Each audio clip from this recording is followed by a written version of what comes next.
My name is Gordon Anderson. I've been a St. Paul Audubon member for probably 30 years or more. And I'm one of the people that try to find good speakers for our monthly programs. So Sarah Hobbie is a professor at the University of Minnesota. You probably read about her in the St. Paul Cardinal newsletter and also on the website. She had her link to the website there where you can read all about her research, which is multidisciplinary. She's actually from St. Paul. She went to what was called Ramsey High School at the time in Roseville.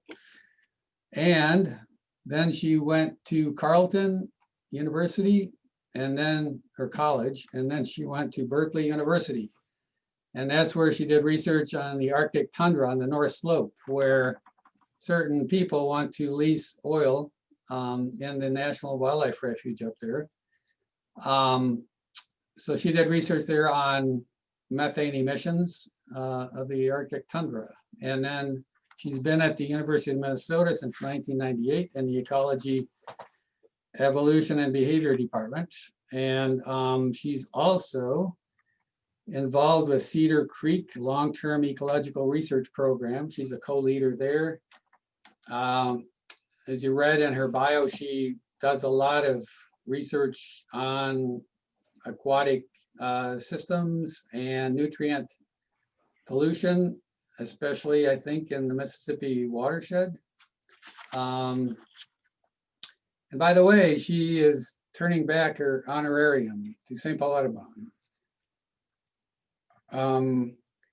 So that's great. One more thing is, oh yeah, my closing statement. Well, you read about her research and it's too complicated for me even to recite some of it, but I'm just going to say this: nutrients in your body are good, nutrients in a water body are bad. So welcoming Sarah Hobbie. And there's the chat at the bottom for your questions. So thank you very much, Dr. Hobbie. Well, thanks very much for having me, and thanks for coming. It's probably a good night to be doing Zoom since we're supposed to be getting this storm any minute here. So I'll go ahead and share my screen and we can get started. So I want to try this and see if I can do presenter view. So are you seeing just my slide? PowerPoint is on. Great, awesome. Okay, so before I get started, I just want to acknowledge a couple of people that have worked closely with me on a lot of the research that I'm going to talk about tonight. Jacques Finlay, who is my colleague in the Department of Ecology, Evolution, and Behavior. He's also happens to be my husband. And Ben Janke is a postdoc who has worked with us on a lot of this stuff. So we obviously get a lot of benefits from urban surface waters. We get recreational benefits. We even rely on urban waters for fresh water and food in some instances. We get aesthetic benefits. Yeah. Excuse me just a second. We're seeing the presentation, your mode where we're seeing the slides upcoming and behind us. There you go. Oh, you are. Okay. I was worried about that. Are you still seeing that? Nope. Single slide. Perfect.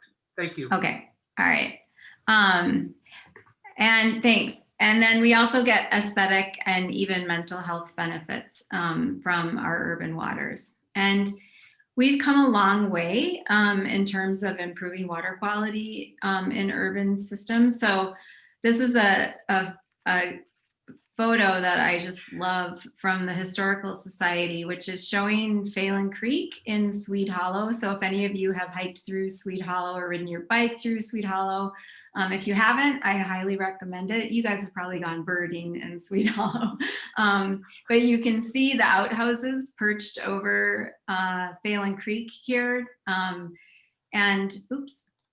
So obviously, we no longer are dumping raw sewage into our urban surface waters. And so we've done a really good job of dealing with our so-called point source pollution. And this just shows the amount of phosphorus basically leaving the metro wastewater treatment plant in effluent each year over time. And you can see that we've done a tremendous job of treating our sewage so that now we're releasing very little phosphorus into the Mississippi River because of this so-called point source pollution.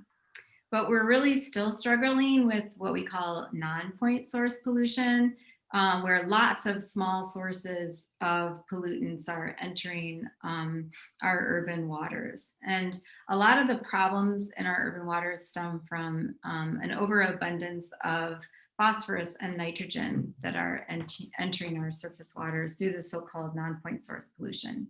And I was thinking about this picture today because this is Como Lake, and I know all of you have been flocking to Como Lake to see the mountain bluebird probably. And in addition to being a problem locally in our urban waters, nutrient pollution that comes from the urban environment also contributes downstream to water pollution issues. So this just is a sort of a rendition showing the dead zone in the Gulf of Mexico that's caused by excess nitrogen loading. And it's coming from the Mississippi River Basin, primarily from agricultural lands, but there is an urban component. So this is one study that tried to estimate the sources of phosphorus pollution to the Gulf of Mexico and partition that among different sources. And if we divide that into kind of urban sources and agricultural sources, you can see that urban sources are contributing about a third of the phosphorus that's entering the Gulf of Mexico. So we're concerned about urban water quality and urban water pollution, both because we are dependent on urban water bodies for a host of services that they provide, but also because urban systems can have effects that trickle on downstream. So why are urban systems particularly susceptible to water quality issues? Well, one of the big reasons is that the way that we've constructed urban systems, we've created all of this so-called impervious surface. So surfaces like buildings and parking lots and roads that don't allow the water to soak into the ground. And so as a result of that, urban systems are prone to flooding.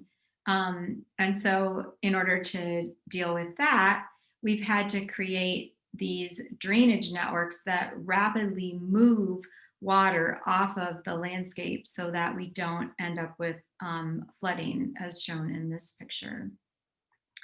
And so essentially what we've done is we've turned our city streets into the headwater streams of our watersheds. And so this is a sort of side-by-side comparison of what we might encounter in a forested system in a headwater stream and what we see as the headwater stream in our urban environment.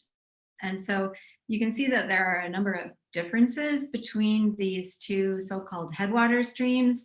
In the urban environment, we no longer have a riparian zone. We don't have active biota that are living in the headwater stream that can remove nutrients, transform nutrient pollutants. And as I mentioned, these urban headwater streams are super effective at moving both water and then any materials that are in that water downstream. And so where are these urban waters then moving from the headwater streams?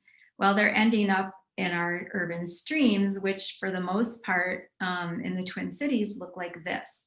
So most of our streams have been buried in underground drainage pipes. So, and again, these drainage pipes look really different from a natural stream in that they don't have a lot of living things in them that could take up pollutants and transform them as they move downstream. So this is a historic map of the water bodies in St. Paul, in the latter half of the 1800s, before we really transformed the city. And I love this map because it just is so different from what we see on the landscape today. So in this map, the maroon represents the historic lakes. The kind of peach colored blobs represent historic wetlands. And then the squiggly red lines represent historic streams. And since you are the St. Paul Audubon Society, you're very familiar with the city.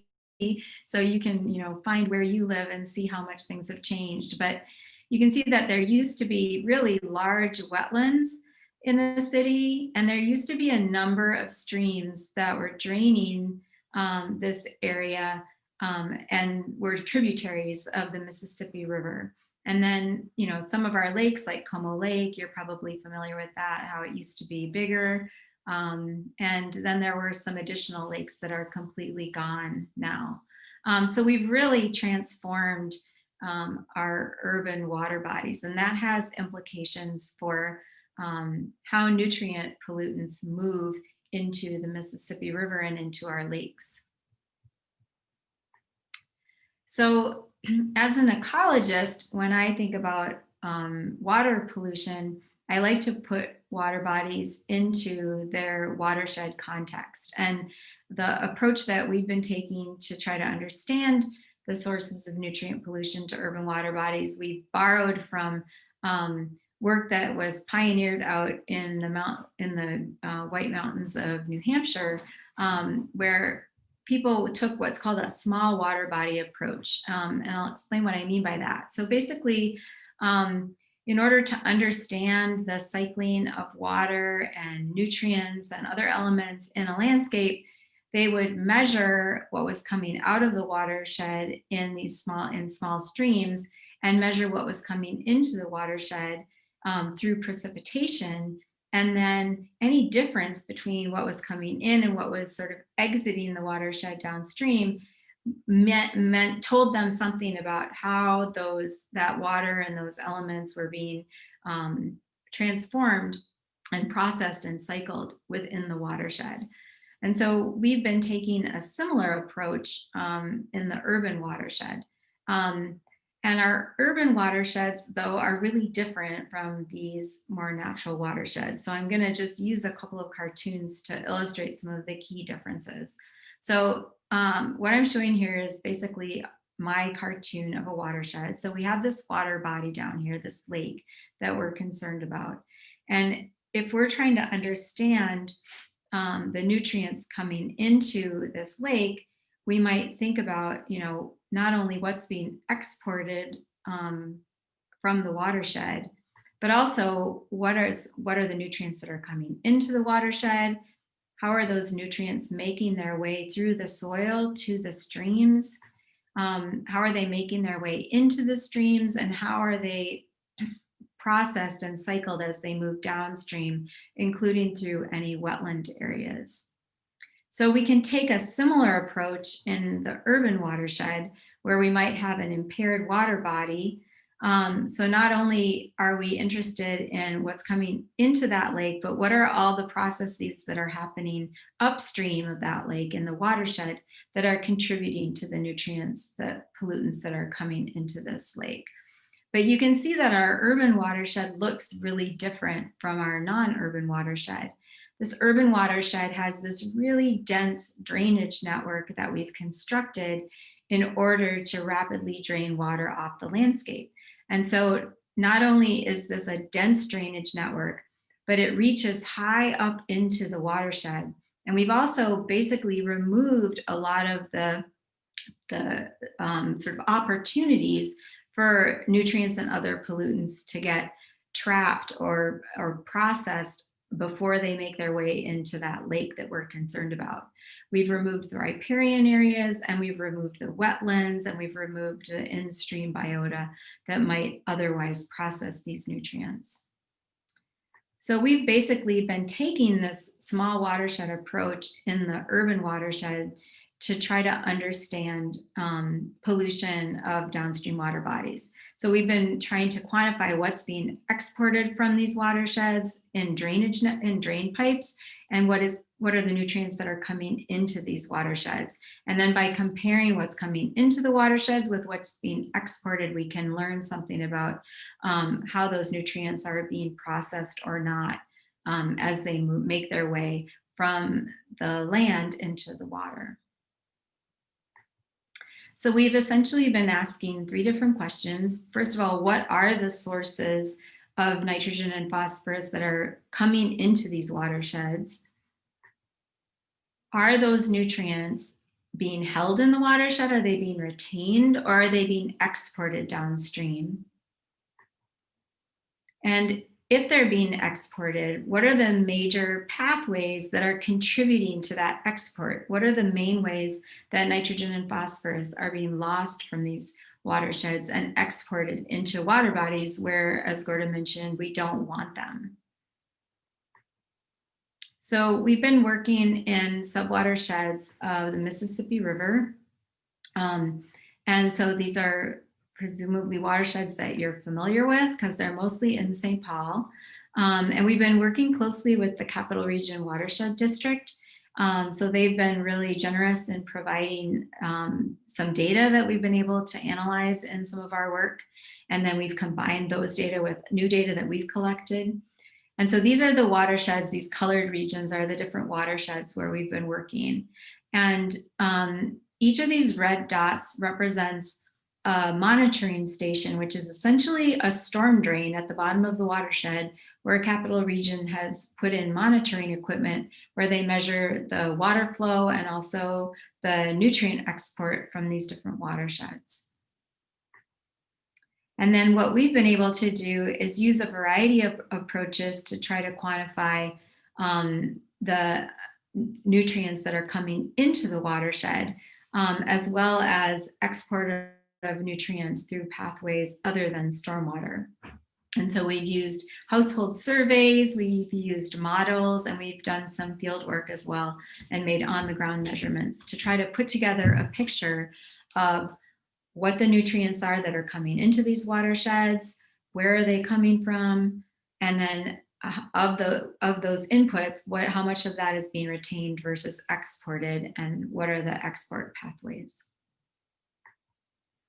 So this graph shows you what we've learned about the major inputs of nitrogen and phosphorus to these watersheds. And so we basically looked at 7 different watersheds, and I've arranged them here from the most residential to the least residential. And I've got nitrogen here on the left and phosphorus on the right. So this shows the major watershed inputs of nitrogen. And so you can see that the dominant nitrogen input to these watersheds is coming from residential fertilizer. Atmospheric deposition is also important, as well as household pet waste. So household pet waste is an input to the watershed because people purchase pet food that is coming from, outside of the watershed, and then they feed that food to their pets, primarily dogs. And then some of that dog waste ends up in the landscape as urine or feces that aren't picked up. And so that represents a new input of nitrogen and phosphorus to the watershed. And then there's some small inputs as well that I won't focus on here today. Phosphorus, we see a slightly different story. And the big difference is that we no longer have this big residential fertilizer input. And that's because the state of Minnesota has restricted the use of phosphorus fertilizer on lawns. So now the dominant input of phosphorus to the landscape becomes pet waste. And then there's a more minor input from atmospheric deposition. Okay, so these are the inputs to the watershed. Now we're going to look at, before I go there, I just wanted to mention that one thing that we found through some of our survey work is that households are contributing disproportionately to some of these inputs. So fertilizer, nitrogen is a good example where if all of the households were contributing equally to fertilizer, nitrogen inputs, we would expect households to fall on this dashed line where we're looking at the percentage of total households in relation to their contribution to the total input of nitrogen fertilizer. But instead, what we find is that a small percentage of households are contributing the majority of the nitrogen inputs. And so just as an example, 20% of the households are contributing about 70% of the nitrogen. And a lot of that comes from households that are using lawn care companies that fertilize at a pretty frequent rate with nitrogen. We see a similar situation with dog waste, in that 20% of households are contributing about 80% of the phosphorus that's coming into the landscape from pet waste. And these are mostly households that have a couple of large dogs, whereas about half of the households don't have any pets at all that are contributing phosphorus. So we see this interesting disproportionality. Okay, so now we've learned something about how nitrogen and phosphorus are getting into these watersheds.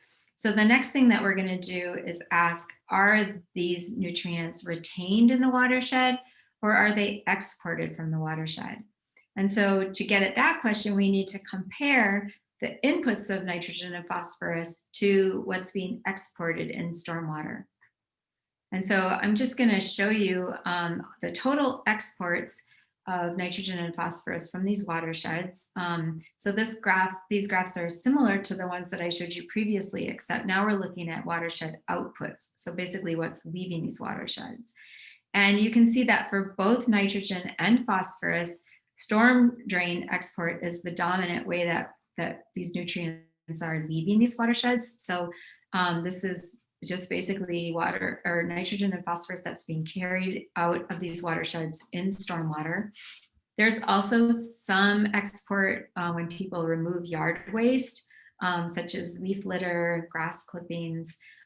There's a little bit lost through street sweeping, but the majority of the export is happening in stormwater. Okay, so in these two graphs, then I'm comparing the inputs to the watershed, and I'm looking at the net inputs, so the total inputs minus what people are removing in yard waste, and comparing that to what's leaving in the storm drain, to see whether all the nutrients that are coming in that aren't being exported in yard waste are leaving through stormwater, or are they being retained in the landscape.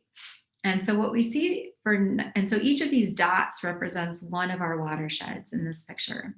So if everything that's coming in is being exported in stormwater, we would see the points falling along this one-to-one line.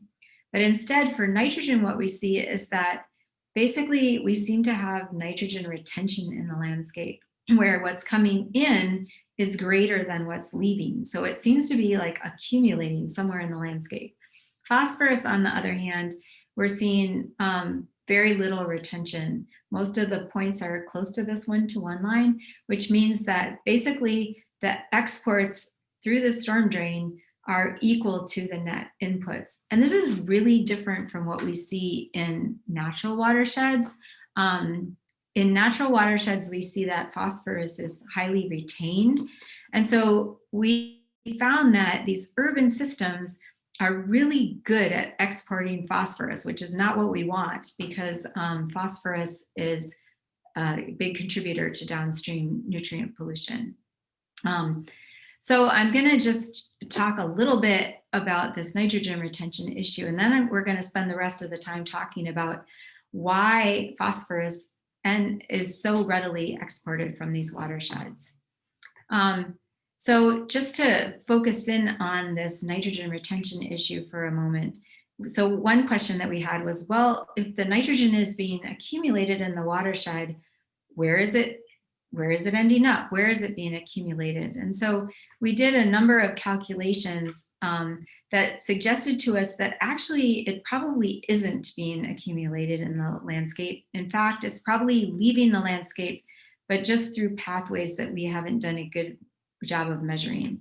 And so that includes gaseous pathways. So nitrogen can be transformed in sediments and soils and be emitted to the atmosphere. in various gaseous forms, including nitrous oxide and N2 gas and other nitrogen oxides. And it's probably also basically washing through the soil, being leached into groundwater and bypassing the storm drain network, and probably being exported to the river that way. And if you ever walk along the Mississippi River, you'll see places where you'll see water seeping out of the hillsides. And we've measured pretty high nitrogen concentrations in some of the springs around town, suggesting that there is a lot of nitrogen being exported to groundwater. Okay, so what about this phosphorus story though? Why is phosphorus held so poorly in these urban landscapes? Like what are the processes that are moving phosphorus from land to water, where then it can move into our lakes and rivers where we don't want it? So I'm gonna talk a bit about what are some of these processes that move nutrients from land to water. So I'm going to start by talking about trees. So trees, oops, sorry about that. Trees can be really effective at moving nutrients from land to water because trees that grow adjacent to the street are taking up nutrients through their roots. They're investing those nutrients into their leaves. And when leaves change color in the fall, the plant reabsorbs some of those nutrients, but only about 50% of the nutrients that are in the leaves. And so the leaves that fall then into the street are essentially little nutrient bombs that if they're not swept up by the street sweeper or by residents, are going to basically move into the storm drain, carrying those nutrients with them. And then those leaves will be broken down and those nutrients are readily used by aquatic organisms, including algae. So we often think of litter fall or leaf litter moving into the street in the fall, but this is also an important mechanism in the spring and summer. So in the spring, we get flowers being dropped in the street. In the summer, we get a lot of seeds coming into the street.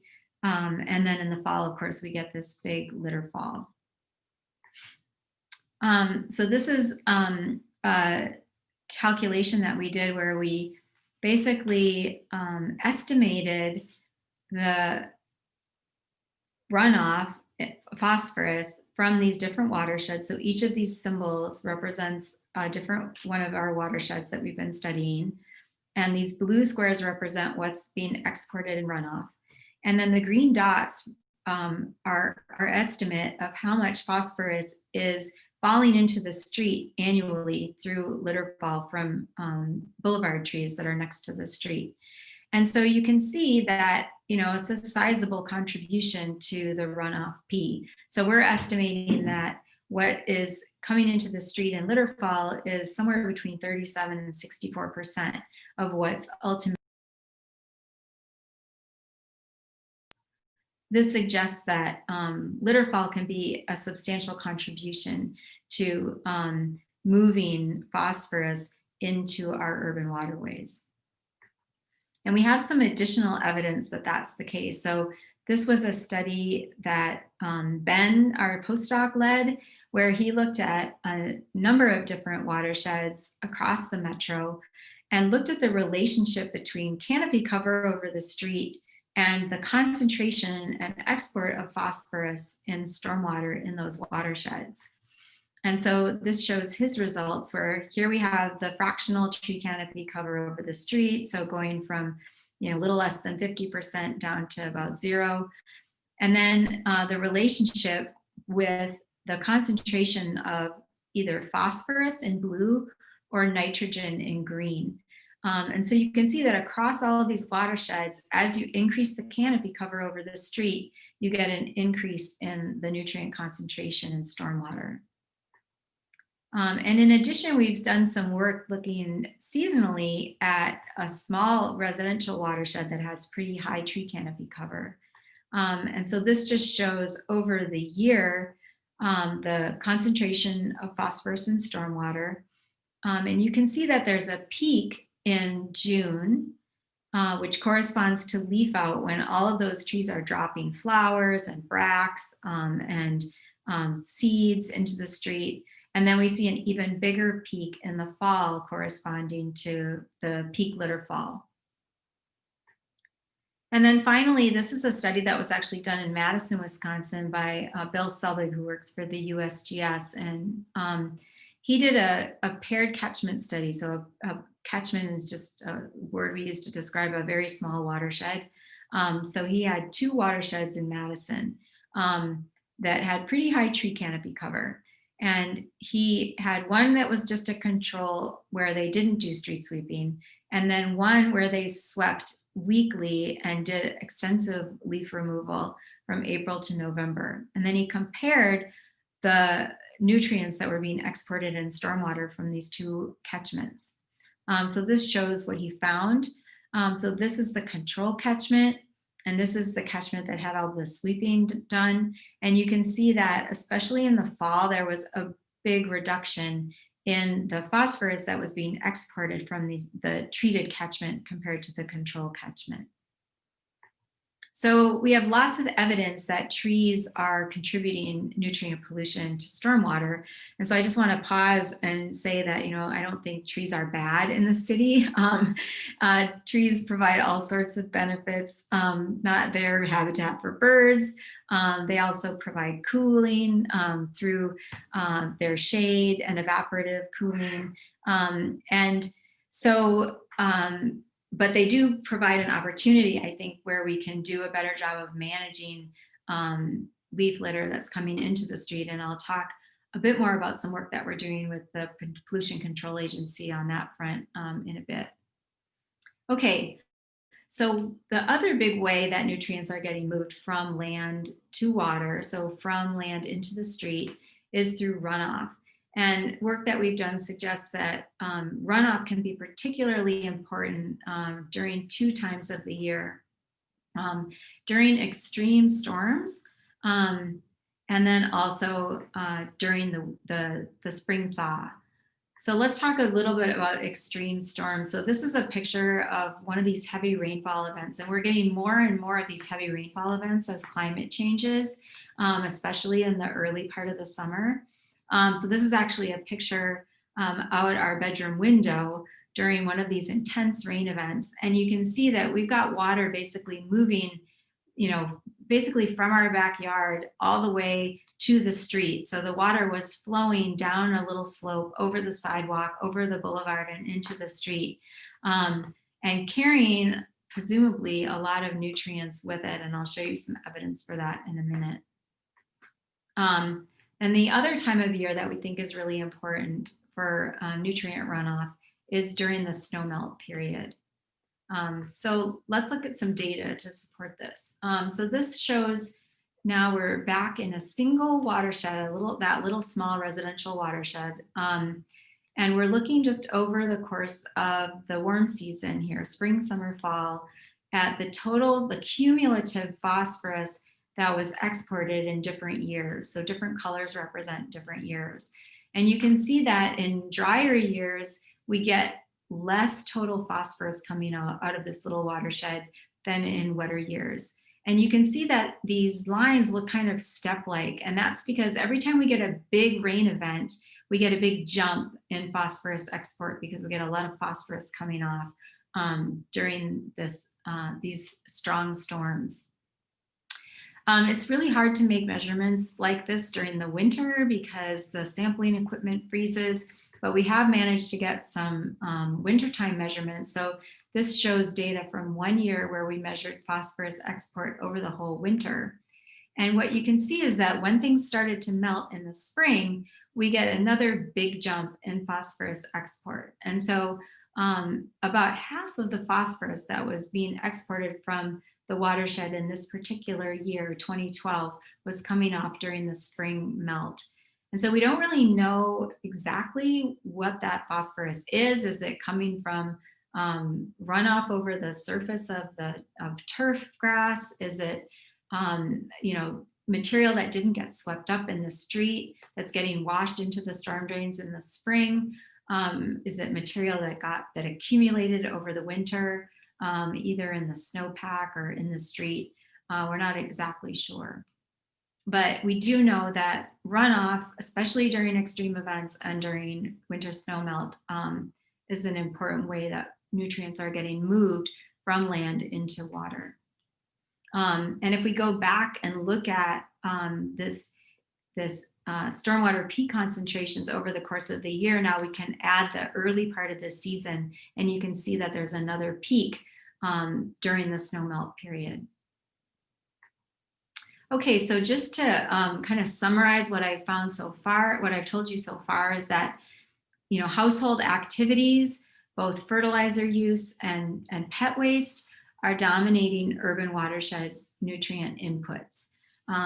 These urban watersheds are really effective at exporting phosphorus through the storm drain network. So unlike natural systems, which are pretty retentive of phosphorus, urban watersheds are very effective at exporting phosphorus, which is not good news for water quality.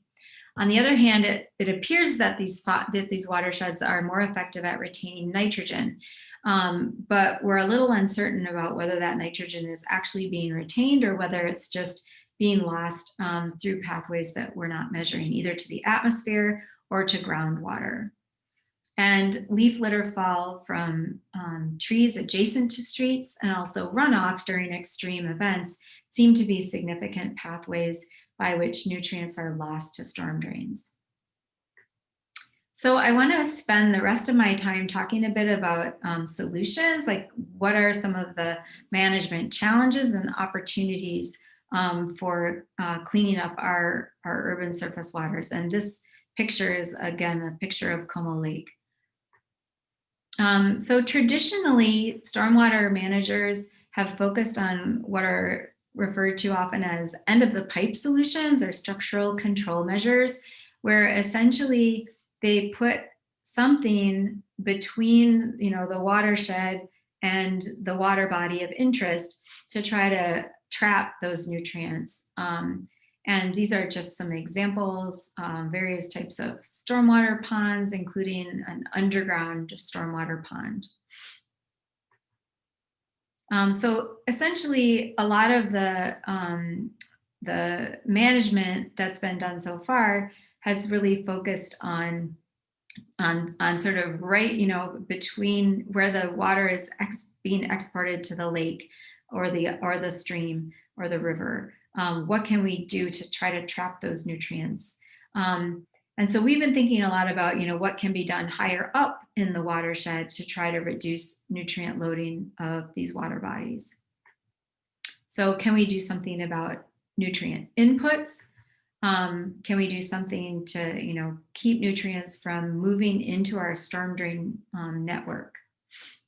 And so some alternative management strategies focus on controlling new inputs, reducing these land water fluxes or flows of nutrients, and restoring some of the hydrologic function high up in the watershed. So I'll just walk through some of these possibilities. So, and there's a range of both individual actions to collective action that can be taken sort of in terms of all of these alternative managements. Okay, so in terms of controlling new inputs, this is really focused on fertilizer. And so we already have in the state of Minnesota focused on this strategy, right? Because we've implemented a restriction in lawn fertilizer use for phosphorus. We haven't done so much with respect to nitrogen because there hasn't been as much emphasis on nitrogen as water pollutant. So there are opportunities for reducing, I think, nitrogen in surface waters by controlling inputs. And some of the work that my colleague at the University of Minnesota, Kristen Nelson, who's a sociologist, and her postdocs and students have done suggests that people's decisions about whether to fertilize are quite complicated. They're influenced by a whole suite of factors. whether they use a lawn care company, what they think their neighbors think they should be doing, whether, how old they are, whether they're retired, whether they have more time on their hands to take care of their lawn, whether they have knowledge of downstream effects, whether they think it's easy for them to fertilize. And so it's not a very simple behavior to try to manage. As far as pet waste is concerned, there is some suggestion that people respond to social norms around pet waste pickup. So there may be some opportunities to try to influence pet waste pickup practices. In terms of reducing the flow of nutrients from land to water, we've done a lot of work looking at the opportunities afforded by enhanced street sweeping. So some of our work suggests that it's much less expensive to remove phosphorus by street sweeping than by constructing some of these structural control measures like stormwater ponds. But there are challenges associated with street sweeping. And one of those challenges is that trees don't all drop their leaves at the same time. And so here's a picture from my neighborhood where the street sweepers went through, but about half the leaves were still on the trees. And so to be effective, street sweeping has to be done more frequently. Or it can be done by neighborhood efforts. So this is an example of the Como Active Citizen Network that has organized to basically augment the city's street sweeping program. And you may also be familiar with the Adopt a Drain program, which is also meant to get citizens involved in supporting the city's street sweeping efforts, because individuals or neighbor networks can be a bit more nimble about when and where they do their sweeping. And so one of the complicating factors, as I mentioned, around street sweeping is that different trees lose their leaves at different times. So we did a little bit of research, basically quantifying the phenology or the timing of leaf drop for different species that are planted commonly as boulevard species. And we did this through a citizen science effort organized with the Minnesota Phenology Network. And so this just shows what our citizen science results found, which is that if we look at the timing of leaf drop, so each of these green bars represents the beginning and end of leaf drop for these different species. And then the orange bar represents the total time that St. Paul was sweeping that year. And then in the particular neighborhood where we were doing these phenology measurements, this is when the sweeping occurred. So you can see that the sweeping in this particular year probably was going to miss most of the elm and ash and some of the maples as well. And so this is it's a tricky proposition. So in order to actually be effective at removing leaves from the street, the city would have to increase its street sweeping. So one of the things that we've been doing is working with the Minnesota Pollution Control Agency to develop a way that cities could actually get credit under their stormwater permits for doing more street sweeping to remove phosphorus. And so this is ongoing work, but we're pretty excited because we've made quite a bit of progress and are basically in the stage of designing how this credit will actually work. Then the last things I'll talk about is just, the possibility of restoring hydrologic function high up in the landscape. And so, as I mentioned, we've taken away all of the wetlands in St. Paul. We've taken away the riparian areas. And so one thing that can be done is to install rain gardens, either, municipal rain gardens or private rain gardens. And basically what these do is they catch the water before it goes into the storm drain, and the water sits in here, and then those nutrients are taken up by the plants or the soil, and you have reduced nutrient movement into stormwater. Another possibility to restore hydrologic function is to use pervious pavement, such as this shown here, where basically this allows water to sink into the ground so that it doesn't flow downstream. So I hope that I've given you some ideas about how, you know, by taking a whole watershed approach and thinking about these systems in the context of their watershed, we can get creative about trying to improve water quality in our urban surface waters. And I want to end by just acknowledging some additional collaborators, our funding, which has come from a variety of sources, and a bunch of different projects that have contributed data that I've put together for this talk. So I'm happy to answer any questions. So I'll stop sharing my screen. Chat room is open if anybody has questions for Sarah. First one in, do you and your team measure salt in runoff as well? Yeah, so that's a great question. So this particular study, we weren't looking at salt, but we have in other studies, my collaborators have are doing a lot of work on salt actually. And what they're finding is that the salt concentrations coming into most of our lakes in the spring is well above the standard. And so it's likely at biologically harmful levels. And salt is really tricky because basically there are no processes that take up chloride and remove it from the water the way that there are for nitrogen and phosphorus. And so, you know, once that chloride is in the system and is, you know, it makes its way into groundwater, it's going to be there for a long time, you know, before it ultimately gets flushed out. So really for salt, the only solution is to try to do source reduction, to try to reduce inputs, either by being, you know, smarter about our use of salt, or by finding alternatives to salt. So yeah, salt is definitely an important pollutant that other folks, I would point you to Larry Baker, Ben Jenke, Jacques Finlay are all doing work on salt. So that's really an active area of research. It's not something that I work on myself, although we are starting to, I'm starting to get involved with some work that's being done, actually looking at the effects of salt, focusing on sodium in roadside plants and how that's affecting pollinators. So.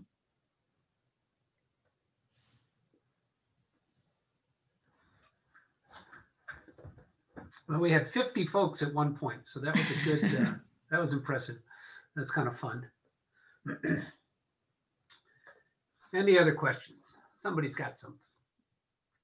There's a couple questions directed at Dr. Hobbie. Do you see something in there?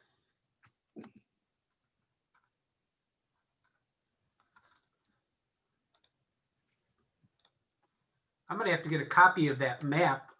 Some of the bike trails, you understand how bike trails formed in the city. They just took all the creeks and runoffs and they just opened the trail down. I don't know how many of you are bikers, but it's a great way to get to know the water resources of St. Paul, because you can bike through Trout Brook, you can bike through Sweet Hollow.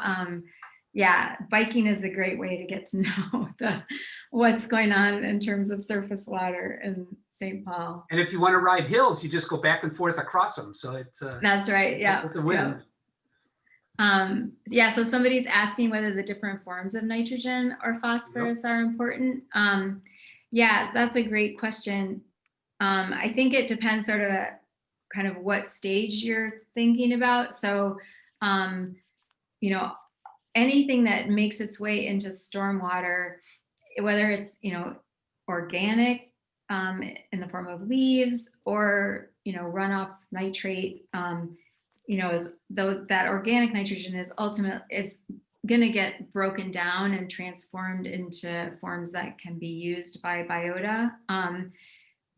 So from the sort of, lake aquatic organism perspective, it doesn't matter too much, but different forms are differentially, mobile. So nitrate, for example, is very mobile in soils compared to ammonium or organic nitrogen. We generally think of phosphate as being pretty immobile in soils.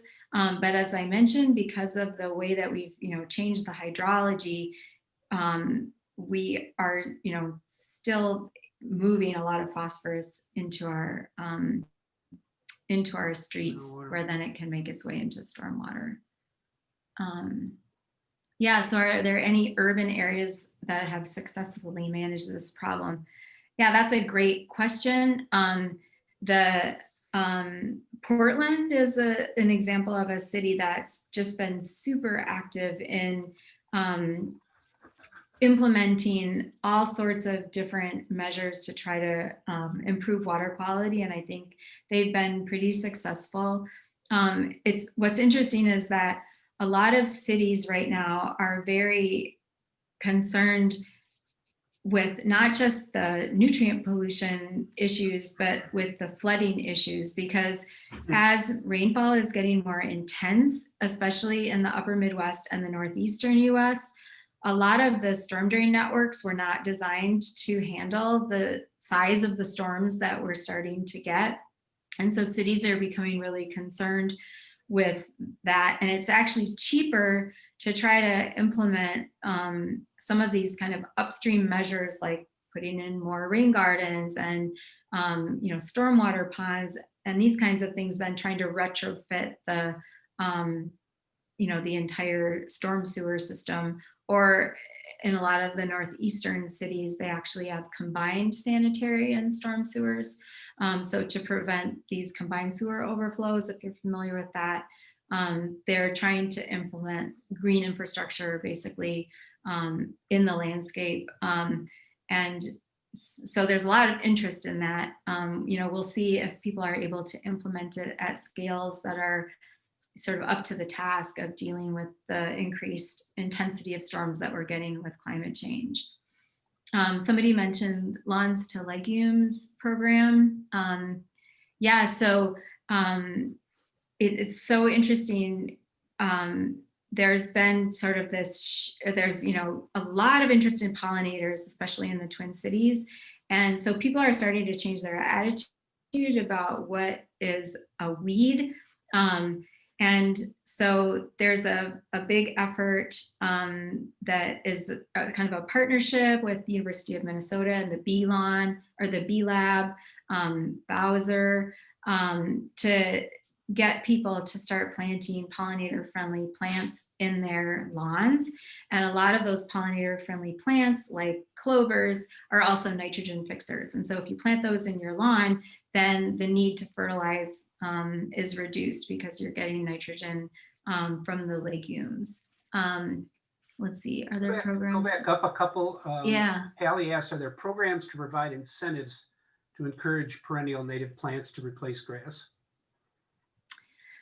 There is, so not necessarily well, I could be wrong, but the programs that I know about are this Lawns to Legumes program. So you can get a grant actually to install a pollinator-friendly lawn. And the plants that they're encouraging are not necessarily natives, because like white clover is a good pollinator plant that does well in lawns, but it's not a native plant. They're also, I can't remember all the species on the list, but creeping thyme. So it's not necessarily encouraging natives, but it is encouraging pollinator-friendly lawns. There are, thanks for that link. There also are a lot of agencies like Capital Region, Watershed District, and other programs. And sometimes I have a slide, actually, I didn't have it today, but that provide grants for installing rain gardens in your residential property. We actually got a grant with our neighbors last year to install a rain garden, and you get money to purchase the plants. And so they encourage use of native plants in that program. So those are two programs that I know of that aren't exactly focused on native plants. The rain garden one more so than the lawns to legumes, but other people might know, and you should speak up. Yeah, so the watershed district offers grants. We basically got 100% of our costs covered by Capital Region Watershed District.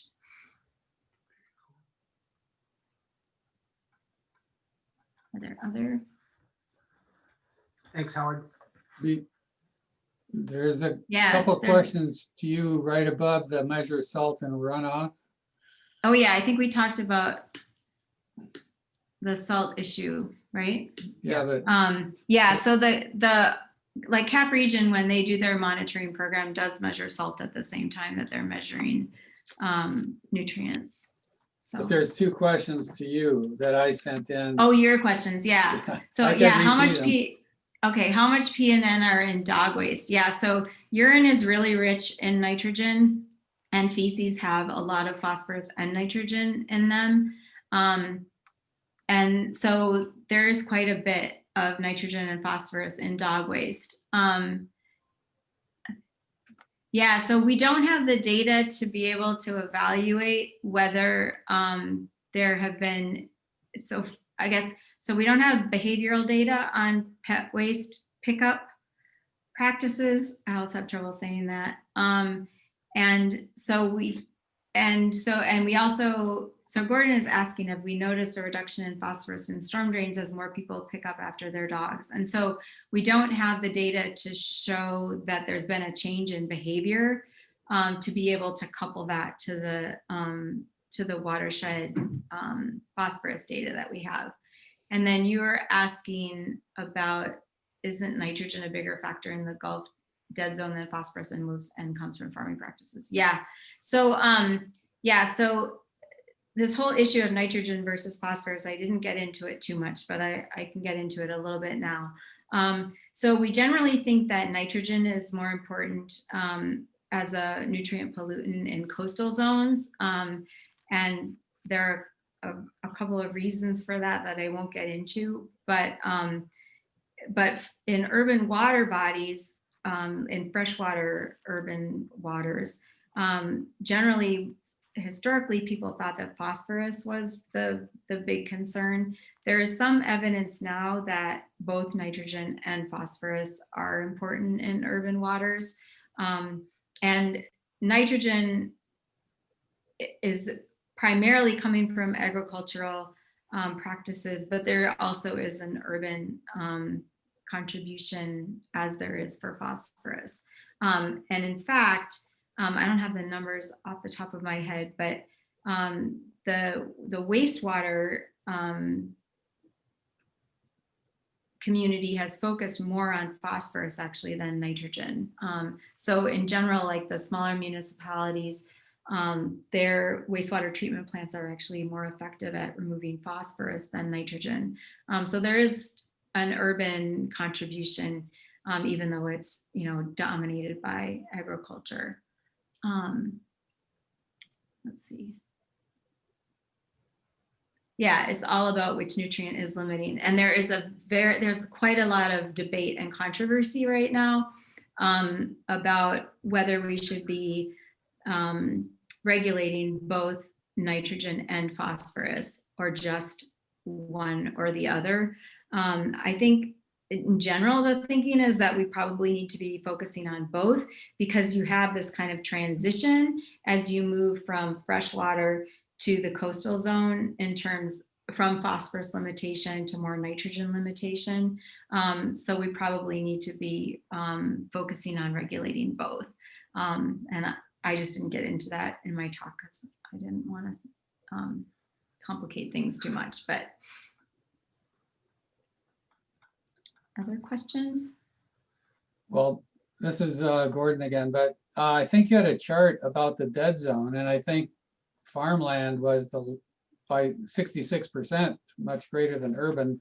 Right, But absolutely. Can you talk about efforts? I mean, the dead zone has been there for what, 50 years, and it's never getting any smaller. So what's going on at EPA or anybody trying to reduce? I mean, we have the buffer law in Minnesota, which should help. Yeah, But I what's mean, I going think, on nationally? Is that dead zone going to be there forever? yeah, so I think the tricky thing with the dead zone, at least from the Minnesota perspective, or the upper Midwest perspective, is that at the same time, we're changing the climate. So we have more intense storms in the spring. And we're also increasing the amount of tile drainage that we have. And that combination of heavy rain and tile drainage means that we're getting a lot of nitrogen that's moving out of these agricultural landscapes. It also means that we're getting a lot of phosphorus because that is contributing to erosion. So for example, in the Minnesota River Basin, we're getting a lot of nitrogen export through the tile drains, and then we're also getting intense runoff that's leading to erosion, which is why we're getting like so much sediment going into Lake Pepin, for example. So, I mean, I know that the folks that are thinking about this are focused a lot on this sort of issue of hydrologic, restoring hydrologic function and putting wetlands in key positions in the landscape to try to capture that water and promote denitrification processes, so gaseous emissions of nitrogen, so that it doesn't get moved downstream. But that's a tough problem, especially in the face of climate change, because it's just this like perfect storm at the same time that we're increasing intensity of storms, which means farmers can't get onto their fields, so they're installing more tile drainage, which means that we're getting more runoff of nitrogen. And so it's kind of this catch-22 that we're in. But I know people are thinking a lot about trying to use wetlands, for instance, to try to reduce nitrogen runoff. And if it's done effectively, or if it's done sort of intelligently, where you put them on the landscape where they're going to do the most work, it's been shown that they can be quite effective. But then I think the issue is to try to figure out ways to incentivize farmers to do that. So. And using less nitrogen, fertilizer seems to be the primary, Yeah, the first cause. Right. And I think that, yeah, the like, issue is that there's just not a lot of political, like right now, politically, that's a difficult tact to take. Yeah. Do the fertilizer companies, their recommendations on the sacks of fertilizer, do they recommend a larger application than they should per acre for different crops? Well, I think that the farmers are probably following extension recommendations, but they're worried about risk, right? I mean, they're trying to minimize risk, and if fertilizer is relatively inexpensive, then there's not a lot of incentive for them to not use more than they might need, because if it's not a big part of their cost, then.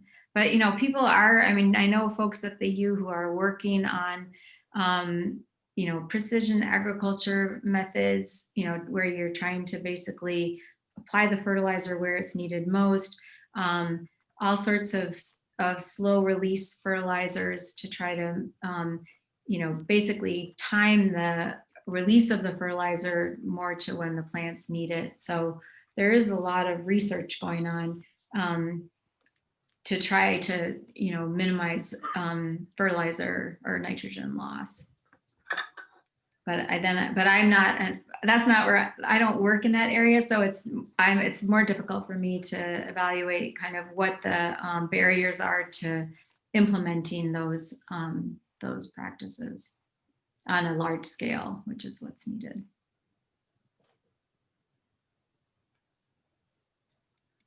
Got one more there. The cost of removing nitrogen as opposed to phosphorus? Yeah, I think that's just a comment that Dennis is making. So, right, so the it may be cheap for the farmers to over apply fertilizer, cheap in a relative sense.